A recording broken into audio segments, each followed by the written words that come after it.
When I was born, I was named Brenda Ann, a name that means flame of grace. If you would have known me then, you would have seen how inaccurate that definition was. I was clumsy and awkward, stumbling over my own feet and falling on my face at random for no apparent reason. There were 4 kids in my family. I have 2 older sisters, Christy and Joyce. And then 6 years after me, my brother Dave came along. Throughout my life, I've had some pretty lofty ambitions. I started dreaming big by the time I was the ripe old age of 5. My parents said that I came strutting proudly into the kitchen with an oversized orange rag stuffed in my back pocket. When my mother asked me what I was doing, I gave her a long and serious look. I'm a gas pump. My dad was a preacher and my hero. He would walk back and forth across the podium with the cordless microphone clipped to his tie.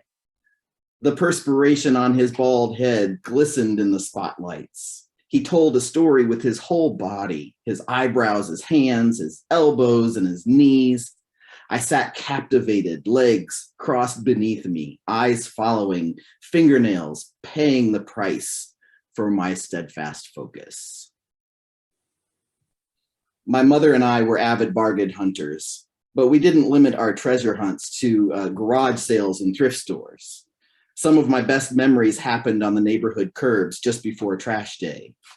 We drove by someone's discarded patio furniture one day, and my mother slowed the car to a stop so we could analyze the space in the trunk, the back seat, and on the roof. By the time we pulled away from the curb, the car looked like it had bedhead. We had a table and chair legs sticking out in every direction from the windows in the trunk. The 4-way flashers gave us license to go slow, which was good. The only thing holding the table to the roof was my mom's hand and from the driver's side and my hand from the passenger side. Teamwork was essential, and we had it down to an art. I had a lot of special moments with both of my parents, times when I felt such a close bond with them. As much as I shared with them openly and honestly, it's no wonder they thought they knew me well. However, I could never truly live my life authentically. To do so would have meant that I'd tell them how desperately I disliked my female body, how humiliating it was that people saw me as a girl. It was like a cage that I couldn't escape. Because our family was deeply rooted in conservative Christianity, I determined that in order to protect myself from certain rejection, I would navigate life as a female, as the flame of grace that I had tried to embody, even as the boy in me cried out in protest under the weight of my ever-mounting inauthenticity. I didn't have a label for how I felt. I had no idea people could transition from one gender to another. All I knew was that the real me, who craved recognition, was being sentenced to a life in prison, never to see the light of day. If he were discovered, life as I knew it would be over. My greatest fear was losing the people I loved. My concern was not completely unfounded. When I was in high school, I had a friend named Kevin, who I later found out was gay. And because he was gay, he was known in secret as a pervert. I started to realize that if I was different from other Christians, then living an authentic life would only cause problems.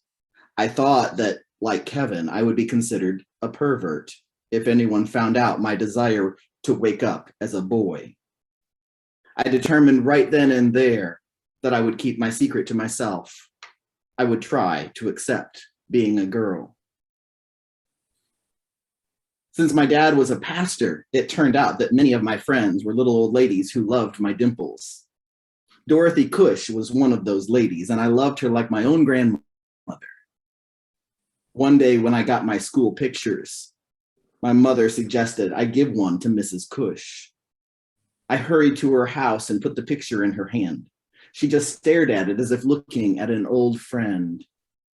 Then she said, ever so quietly, "This is the face of Jesus." She could never have known it then, but in the space of 6 words, Mrs. Cush erected a fortress where I would hide during many years of doubt and uncertainty. It was like hearing God speak directly to me, saying, I don't care what anyone says. I know you, and you are not a pervert. In his book, Let Your Life Speak, Parker Palmer wrote some words that resonate deeply with me as I remember my teen years. What a long time it can take to become the person one has always been. Fear is something that almost everyone can relate to. I once heard it said that fear stands for false evidence appearing real. Fear can create entire narratives that are false, dangerous, and intolerant. I would imagine everyone in this room has, at some point in our lives, had false narratives feeding us daily doses of fear. Fear that we wouldn't fit in. Fear that we would hurt someone we love. Fear that we weren't living up to expectations. Fear that we would never truly know the kind of life we imagined for ourselves. Perhaps the most damaging kind of fear is the kind that turns one's socially acceptable self against one's true, authentic self. We're told that society doesn't approve of the kind of relationship we have, the kind of clothes we want to wear, the tattoos or piercings that best express our individuality. We're told that we can't expect to be happy in life if we keep making decisions that oppose our culture's expectations. We're even told that God cannot use us in ministry if we don't lose weight, if we have purple hair, if we have a speech impediment, if we're too old, or if we're transgender. Parker Palmer says, before I can tell my life what I want to do with it, I must listen to my life telling me who I am. I must listen for the truths and values at the heart of my own identity, not the standards by which I must live, but the standards by which I cannot help but live if I am living my own life. You see, this idea of betraying one's own personhood out of fear is not a foreign concept to many of us in this room. In fact, there's probably a lot you'll be able to relate to as a fellow human, whether you're straight or gay, cisgender or transgender, young or old. Many people think that transgender people are so hard to understand. And to be fair, there is a lot about us that may indeed be hard to wrap your mind around. But if you strip off the layers and examine our humanity, you'll discover that we actually have a lot in common, you and me. When I reached the age of 18, I had to start making some serious decisions about what kind of adult I was going to be. I didn't know that transgender people even existed. So I came out to my family as lesbian. It's not uncommon for transgender people to consider themselves gay or lesbian because sometimes it's hard to tell the difference when you're still trying to figure things out. Since I was told that I could not serve God as a lesbian, I left God at my parents' house and I moved right into the center of a field of wild oats. I spent my nights in the bars and moved in and out of relationships. I broke hearts as fast as I could steal them. Without concern for right and wrong, I lived up to my parents' assumptions about what being a lesbian looked like. I learned how to drive an 18-wheeler when I was 22, and I set out on a life of travel and adventure. I put on a strong face in the light of all that had happened between God and me, saying I didn't need God anyway. I lived on the outskirts of religion for the next few years, but eventually I admitted to myself that I so desperately wanted a relationship with God. I would try anything. I enlisted the help of a place called Love in Action, an ex-gay organization in Memphis, Tennessee. Some of you may have seen the recent movie called Boy Erased, which depicts life inside a men's facility at Love in Action. My experience on the women's side was less intense than what the movie showed, but it was still a huge disruption to my way of life.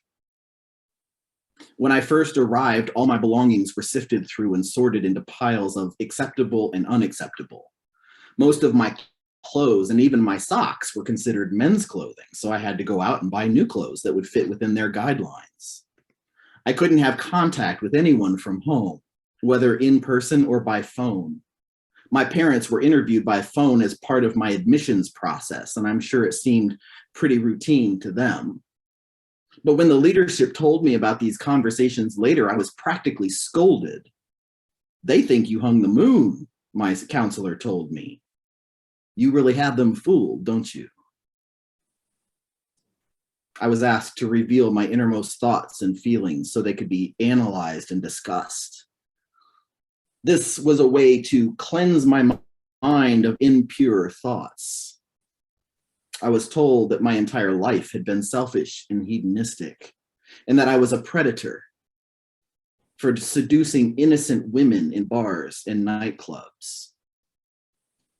What I absorbed from between the lines of this constant shaming and scolding was, "I don't care what anyone says. I know you, and you are a pervert."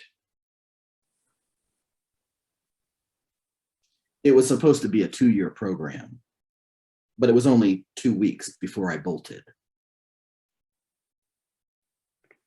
I started developing my own understanding of who God was and how my sexuality fit into the larger context of my religious identity. I began writing a series of articles about my views on homosexuality in the Bible. And through the process, I realized that God was not the one keeping me from being happy. I was not beholden to the rules and expectations of my conservative faith tradition. And in fact, I'd be much happier if I were to chart my own path and find what was authentic in my own life.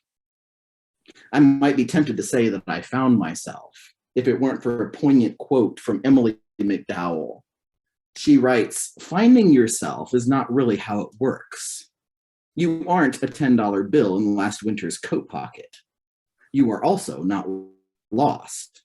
Your true self is right there, buried under cultural conditioning, other people's opinions, and inaccurate conclusions you drew as a kid that became your beliefs about who you are. Finding yourself is actually returning to yourself, an unlearning, an excavation, a remembering who you were before the world got its hands on you." Another way to describe the process that I went through after Love in Action would be from a quote by Rachel Naomi Remen that says, "Healing may not be so much about getting better as about letting go of everything that isn't you, all of the expectations, all of the beliefs, and becoming who you are." Sometimes it's easier for those of us who are transgender to deny ourselves an authentic life so that we can hold on to the life that we've built with our loved ones. Most of us, when given a choice whether or not to transition, have a list of people that we know for certain will reject us. If you had to make a list of loved ones that you were willing to sacrifice in order to live a life of authenticity, would you be able to do it? Would you be willing? This is not an easy choice, but many transgender people have to do just that. In March of 2005, after years of denying my true self, I finally started my physical transformation from female to male. I got mixed reactions from people when I told them that I was going to transition. The news was received with approval by some of my friends, but with shock by many of them. Some accused me of jumping the fence from being a lesbian to being a straight man, or, ironically, trying to be someone I'm not. What those people didn't realize was that I had spent my whole life trying to be someone I was not.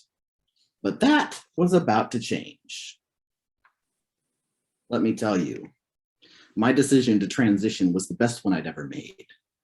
Puberty is hard when you're young, but puberty at 32 is fantastic. The day I got my first shot of testosterone, I started recording my voice so that I could keep track of the changes it would make over the next several weeks and months. My vocal cords thickened, causing my voice to plummet and landing me in the bass section of the choir. Every morning, I would have my nose pressed against the mirror, looking for even one facial hair. When I didn't see any, I would contort my face around and look sideways. And then, in a matter of months, my face was sprouting more hair than I knew what to do with. At a state fair, I discovered a booth for Gillette razors, and a kind woman sat me down in a chair and gave me a proper shave. And then I started losing the hair on my head. Well, actually, I didn't lose it. It relocated. It was like a stiff breeze came along and blew it off my head and onto my back. I was finally at peace with myself, and it was wonderful. Before a lot of these changes had taken place, I'd been able to avoid telling my parents about my decision to undergo the transition process. I was able to pass off the deepening voice that my mother would hear over the phone to the cold that I was fighting. But I knew that I couldn't go on hiding my transition from my parents much longer. I knew I would have to face my fear and tell them the truth about the changes that were taking place in my body and in my person. The news didn't go over very well. They thought that their daughter was making the biggest mistake of her life, and they could do nothing to stop her. They cried and prayed and wrestled with it. My mother begged me not to go through with it. She said I was a beautiful, healthy, normal young lady, and she just knew that if I went through with this, I would be mutilating the perfect body that God gave me. She said that so many people were born with imperfect bodies, but that mine was whole and complete and everything worked. So I should just be grateful for what God had blessed me with instead of wanting to ruin it with hormones and unnecessary surgery.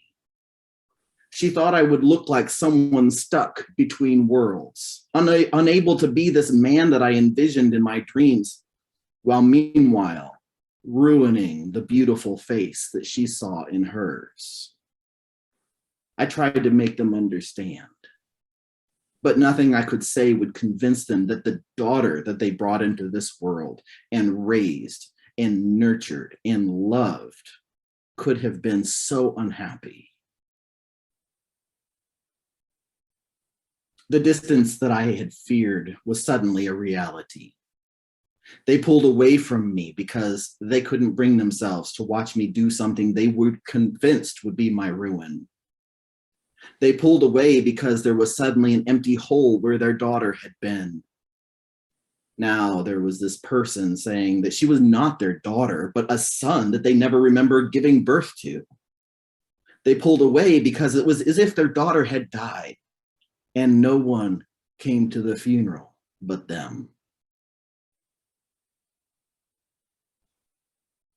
A couple months after I had started my transition, I called my mother to let her know that I would be in town and I'd like to pick up my mail from their house. They had not seen me since my body had started to change, and they couldn't bear the thought of seeing what they imagined would certainly be my disfiguration. My mother said that she would put my mail in the mailbox so that I could get it in passing.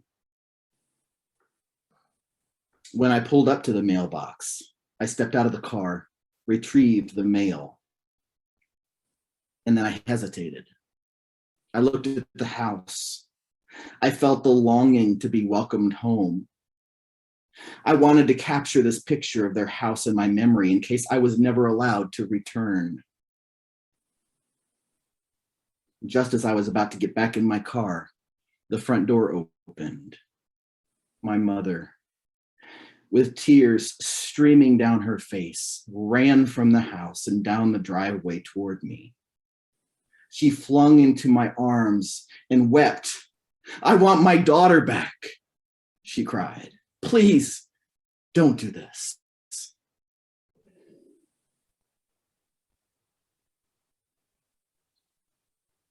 So many complicated emotions swirled in the air around us as we clung to each other for dear life.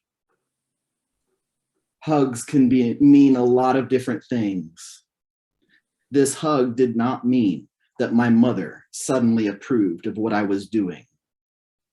It did not mean that she understood the importance of the decision I had made. It did not mean that she could finally shift her perspective from the daughter she had always known to the son that I had always been. That hug also did not mean that I was going to change my mind. It did not mean that I approved of her way of thinking or the belief system that would keep her from supporting me fully. What that hug meant is that our love for each other was stronger, was fiercer, was more profound than the differences we had. My mother still had all of her worries, her fear, her pain, but she opened that door anyway.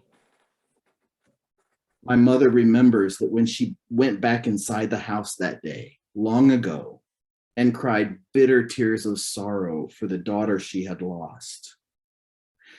As she grieved, suddenly she heard a primal, gut-wrenching cry from upstairs. My father, an anchor of strength and stability, lay weeping for his daughter, his little flame of grace, who didn't want to be his daughter anymore. So many times a parent's knee-jerk reaction when they get the news is, where did I go wrong? Or even, why are you doing this to your family?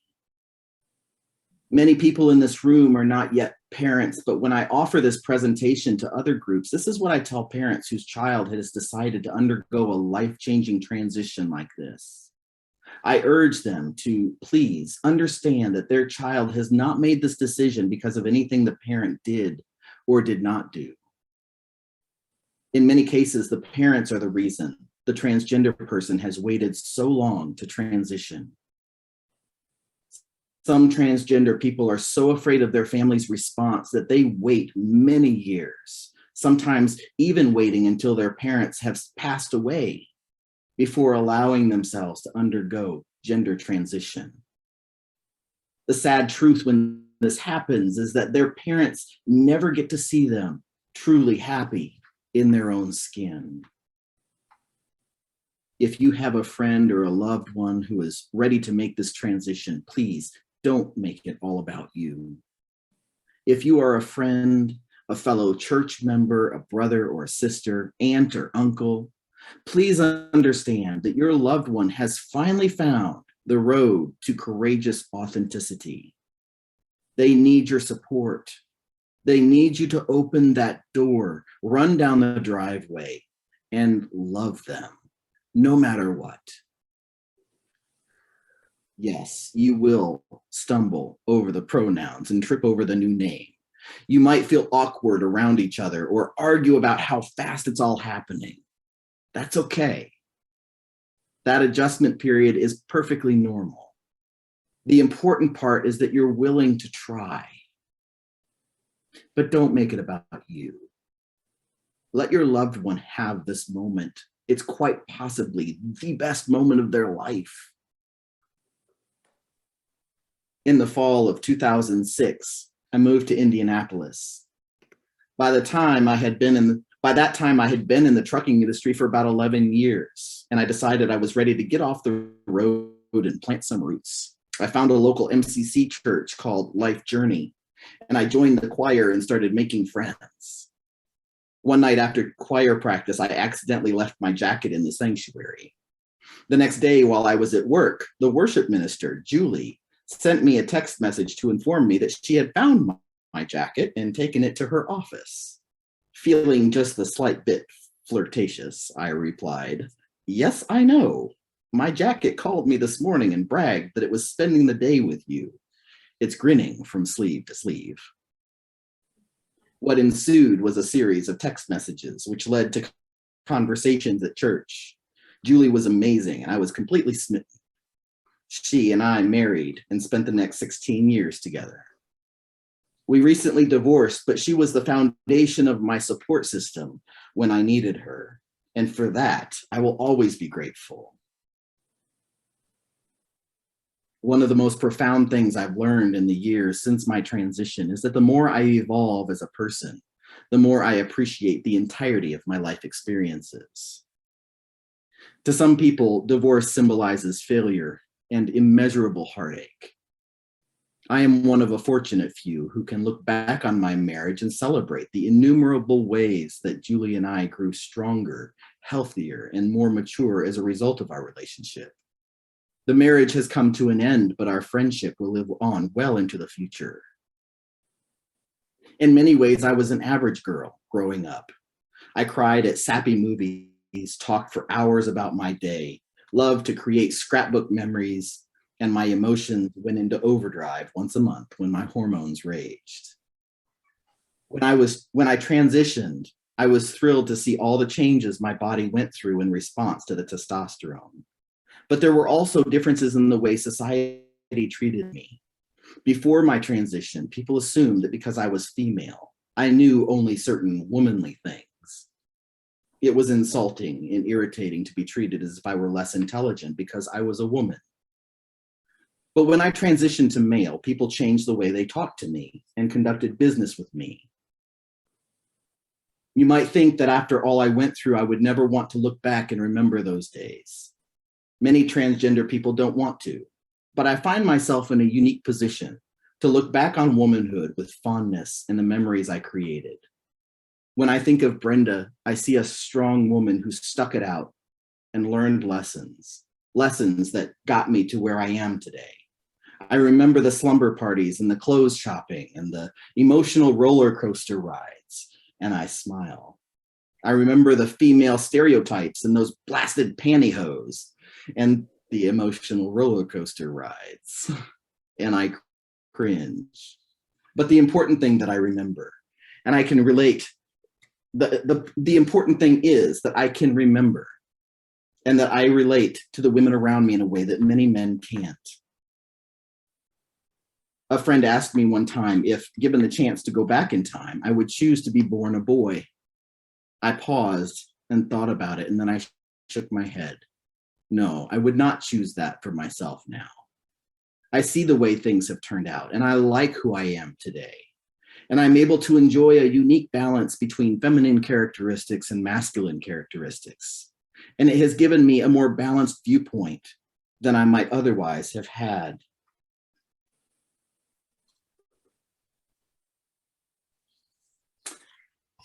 I want to skip forward just a few slides.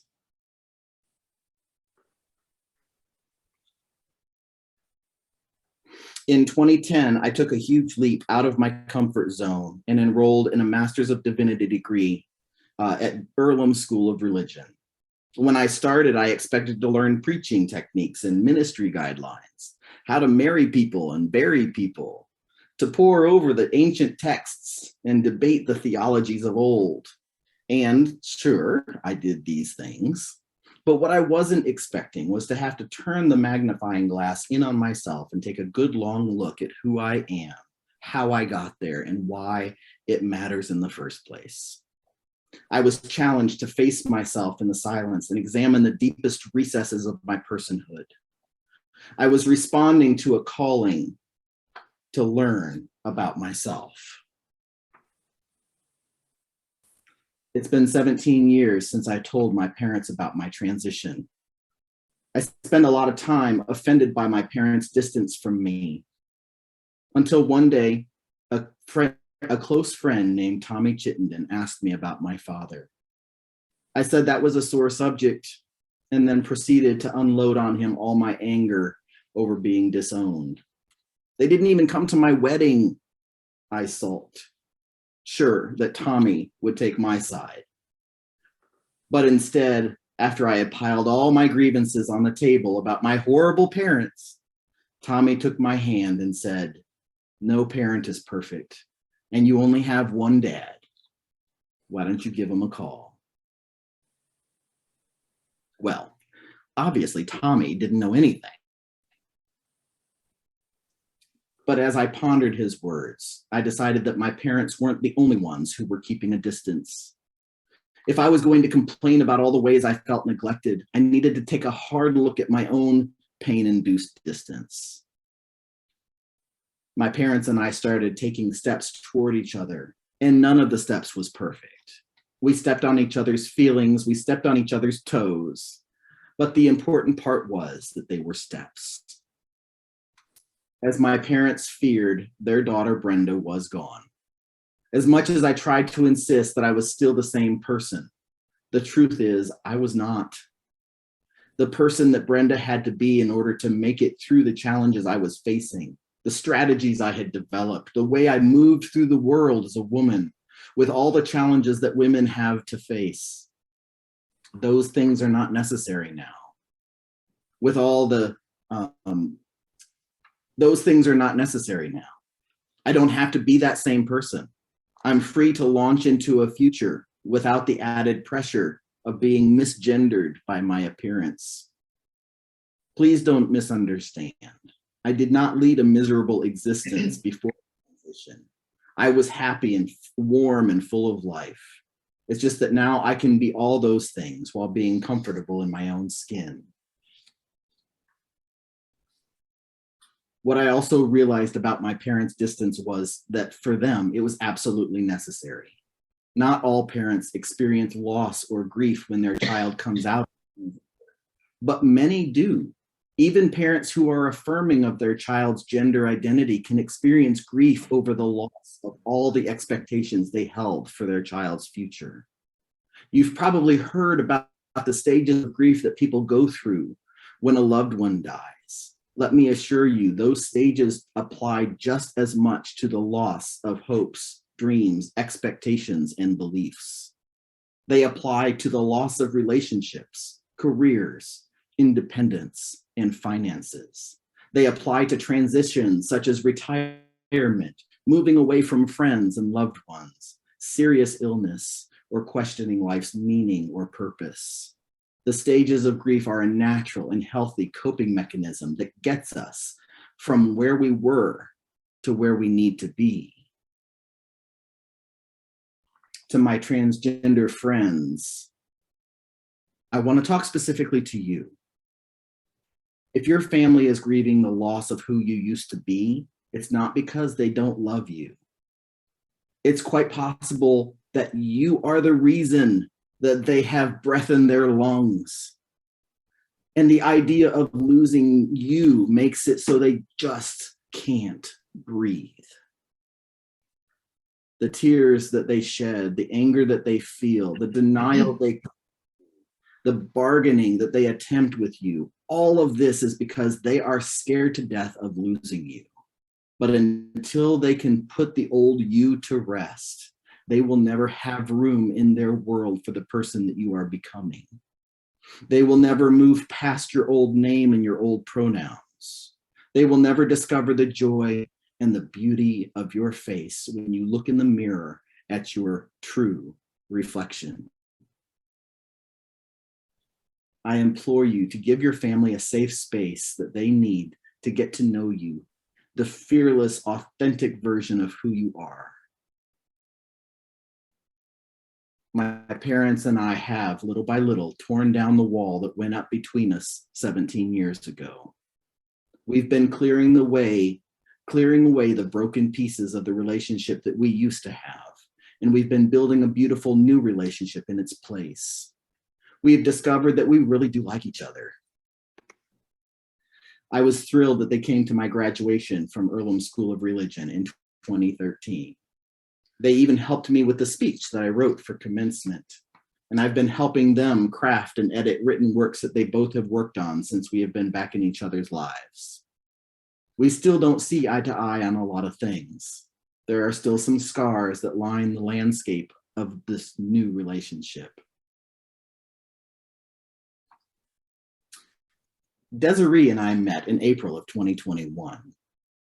There was a time in the earliest stages of our acquaintance that I didn't know if we would have the chance to get to know each other. We met on a dating website, and I had not revealed in my profile that I'm transgender. I had debated, but then I decided that too many people have an automatic negative bias against transgender people. And it would be better for me to reveal this little tidbit of information until we agreed to meet for the first date. But when Desiree and I started discovering that we had so much in common and that we really enjoyed each other's company, I decided to break the news early. I could tell that it wouldn't be long before I got in over my head with this woman. And I wanted to know if she would still want to see me if she knew I was trans. We had been typing furiously in the dating chat for a long time that day, at least 5 hours back and forth. So with a deep breath and a silent prayer, I told her there was something she should know, and that I understood if it would be a deal breaker, but I hoped it wasn't. I'm transgender. I pressed the send button and waited. I stared at the screen for a long time.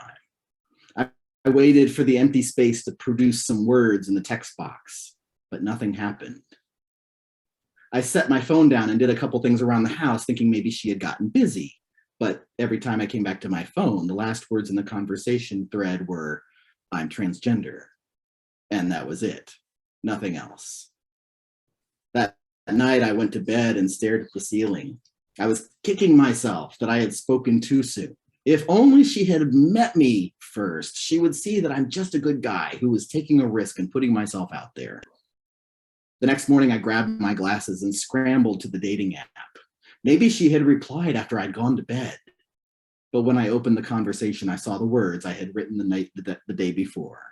I'm transgender. Dang it. She slipped through my fingers because I had opened my mouth too soon.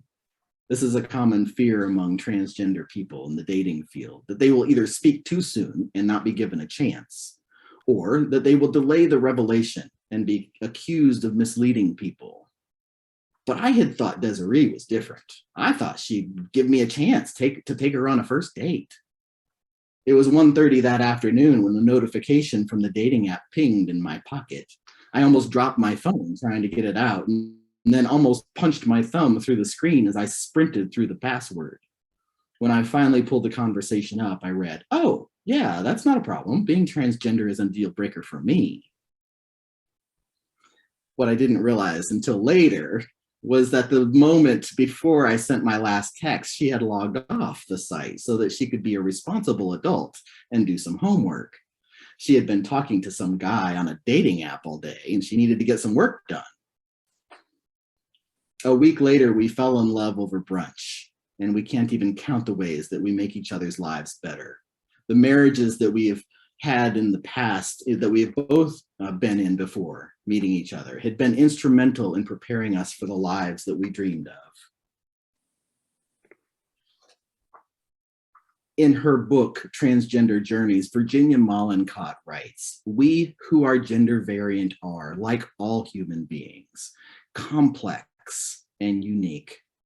Society considers us to be nonconformists, cultural rebels who somehow manage to transcend the usual categories of gender. To the exasperation of gender traditionalists, we remain human beings who are created in the image of God, which makes us intrinsically valuable and eternally loved by our Creator. We are indeed, as the psalmist wrote, fearfully and wonderfully made. If you have the opportunity to be a part of the support network for a transgender person, you might never know how your willingness to support your friend or loved one in this critical transition can make a difference in their lives. Your support validates their right to be who they are. It defends their human dignity. It promotes spiritual and personal growth. It endorses genuine diversity in every person. It can lead to a rich and fulfilling ministry. And it gives you the opportunity to reach outside yourself and be a shining light to someone who needs you. You could be their anchor of stability, their beacon of belonging. You could be their flame of grace.